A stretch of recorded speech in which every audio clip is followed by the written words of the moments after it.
Ini pertama kali gue pakai monitor curve 32 inch 16:9, bukan ultra wide yang biasanya di 21:9. Jujur awalnya agak aneh rasanya karena lebih sempit dibanding pakai monitor 16:9 yang flat. Kelihatan monitor itu jadi lebih kotak dibanding monitor flat, kelihatan kayak 4:3. So hal kayak gini kemungkinan akan kalian rasain, kalian alamin kalau misalkan itu pindah dari monitor flat yang 16:9 ke monitor curve 16:9, atau yang biasanya pakai curve 21:9 ke curve 16:9 kayak gua. Cuma perlu adaptasi aja sih ya di awalnya, dan sekarang setelah gua pakai monitor ini, gua ngerasa ada enaknya juga dibanding monitor 16:9 flat atau 21:9 yang curve. Ini Lenovo R32 QC30, ukurannya di 32 inch, resolusinya 2K QHD. Secara komposisi monitor 32 inch itu sebetulnya gue pribadi lebih suka kalau 4K.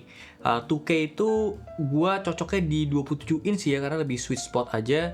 Tapi ya tentu lebih enak juga dibanding Full HD ya. Bidang kerjanya pun masih cukup luas, gue pakai scale di 100%, aman aja untuk multitasking pun masih enak lah. Bagusnya kalau misalnya kalian punya PC yang nggak terlalu high-end, targetin untuk main game AAA itu di 2K aja, jadi ya maksimal si fitur monitor yang nggak berlebih. Kalau misalnya kalian udah invest di monitor 4K yang tentu harganya lebih mahal, tapi ujung-ujung kalian main di 2K ya agak sayang aja ya mubazir. 180Hz refresh rate juga ini udah cukup banget untuk dapetin feel yang enak untuk main game, udah cukup fluid, nyaman aja, dan sesuai juga sama performance PC gue yang ya so-so lah, nggak sampai yang di atas 200 FPS juga gitu kalau main game kompetitif kayak Apex Legends, Valorant, Marvel Rifle, ya segitu-gitu aja gitu. Response time mereka kasih cukup lengkap, klaimnya ada di beberapa mode, kayak di MPRT itu paling rendah di 0, millisecond, Extreme Mode itu di 1 millisecond, dan Normal Mode itu di 7 millisecond. Memang perbedaannya cukup gua notice ketika gua mati nyalain overdrive-nya dia, dan gue pribadi sih lebih nyaman pakai di overdrive 2 ya, karena kalau misalnya di overdrive yang 4 maksimalnya dia memang minim blur, cuma gue lihat ada kayak sedikit garis merah gitu di belakangnya. Sebenarnya kalau misalnya di offin blurnya itu cukup kerasa. Nah kalau misalnya kalian mau yang minim banget blurnya itu pakai yang MPRT, cuma concernnya itu jadi ada sedikit redup ya brightnessnya dia, dan kalau lihat dari kamera itu jadi kayak ada flickernya. Jadi ya gue ngerasa monitor ini juga memang cocok aja gitu untuk user yang nggak kompetitif banget kayak gue.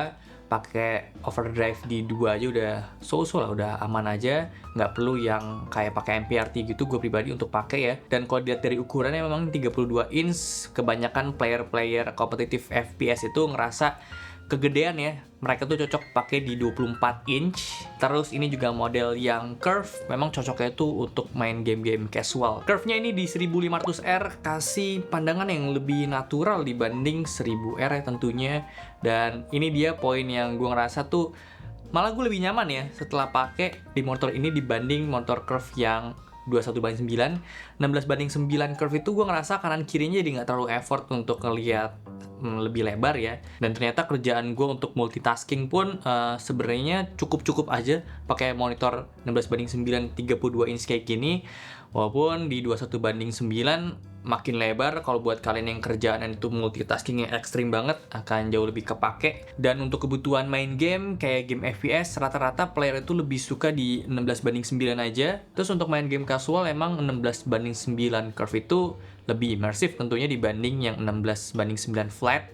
Tapi kalau dibandingin sama yang 21:9 curve ya itu lebih megah lagi sih memang. Kayak dunia di game itu lebih bisa kelihatan wide aja, lebih kaya, lebih lebar. Jadi ya megah aja gitu kelihatannya. Untuk entertainment, nonton film nggak semua juga support di 21:9. Banyak film-film yang masih pakai 16:9 aja. Dan kalau misalnya pakai motor 21:9, nonton film 16:9, jadi ada bar hitam kanan kirinya lagi tuh, nggak enak juga menurut gue. Gue lebih nyaman nonton film 21:9 di monitor 16:9 karena bar hitamnya di atas bawah. Terus hal yang harus dikompromi dari monitor curve tentunya panelnya dia VA. Ya walaupun memang ada monitor curve yang IPS tapi harganya mahal. VA memang secara warna sih oke, kontrasnya dalam juga. Cuma view angle-nya itu loh yang harus benar-benar di tengah.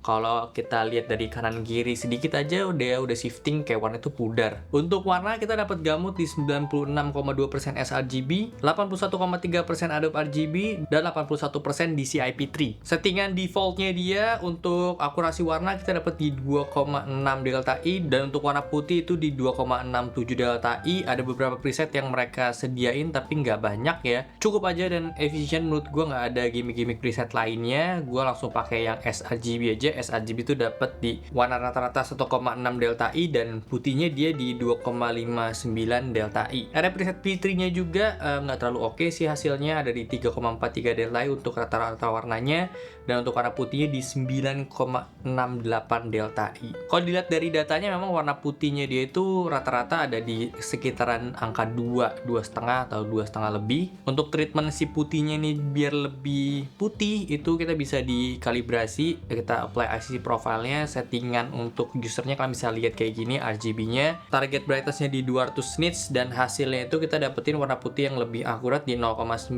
delta I, tapi warna rata-ratanya ini masih ya sama-sama aja di 2,64 delta I. Berarti setelah hasil kalibrasi ini pun secara rata-rata warna masih bagusan bawaan sRGB tadi.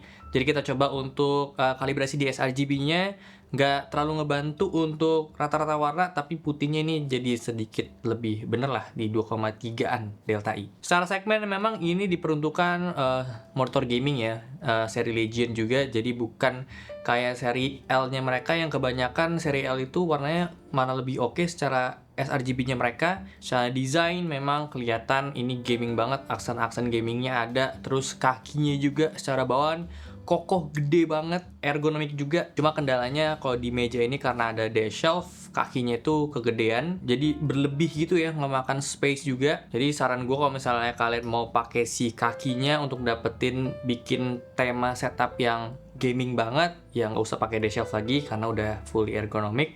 Kalau di setup gue selalu pakai arm monitor lagi, jadi ya kayak gini lah hasilnya. Di setup gue ini gue pakai kabel DP aja. DP-nya dia itu ada satu ya, versi 1.4, jadi bisa optimal juga 2K 180Hz, dan kalian bisa manfaatin HDMI-nya dia juga, ada HDMI 2.1, dia bisa support sampai 2K juga, tapi refresh rate-nya terbatas di 144Hz. Terakhir ada satu audio out 3,5 mm jack ya. Jadi kalau misalnya kalian punya speaker bisa langsung colokin ke monitornya. Gue udah pakai monitor ini sehari-hari ya, maksudnya untuk kerja di Notion, browsing, ada main game juga tipis-tipis ya, tapi lebih ke kerja multitaskingnya sih, karena sebelum ini gue pakai monitor 27 inch ya, tentu pindah ke sini lebih luas, lebih enak, kerjanya tuh bisa lebih banyak window lah. Sebelum gue yang pakai monitornya dipakai sama editor untuk edit video. Warnanya aman, bisa untuk editing, bukan yang paling bagus tetap ya, tapi udah cukup aja. Pun kebutuhan pakai motor ini bukan untuk finalize color grading juga. Secara harga gue cek di market ini cukup kompetitif, 4 jutaan udah dapat 32 inch QHD 180Hz, curve-nya di 1500R. Pesaingnya gue udah lihat harga lebih murah, tapi dia cuma 170Hz saja. Terus ada juga yang 180Hz tapi curve-nya itu cuma di 1000R. Terus untuk service juga ini hal yang harus dipertimbangkan, karena Lenovo oke banget secara servisnya, 3 tahun garansi all parts dan bisa diantar jemput juga kalau kalian mau klaim. Tapi harus dicek juga daerah kalian tuh tercover atau enggak sama servis yang antar jemput ini.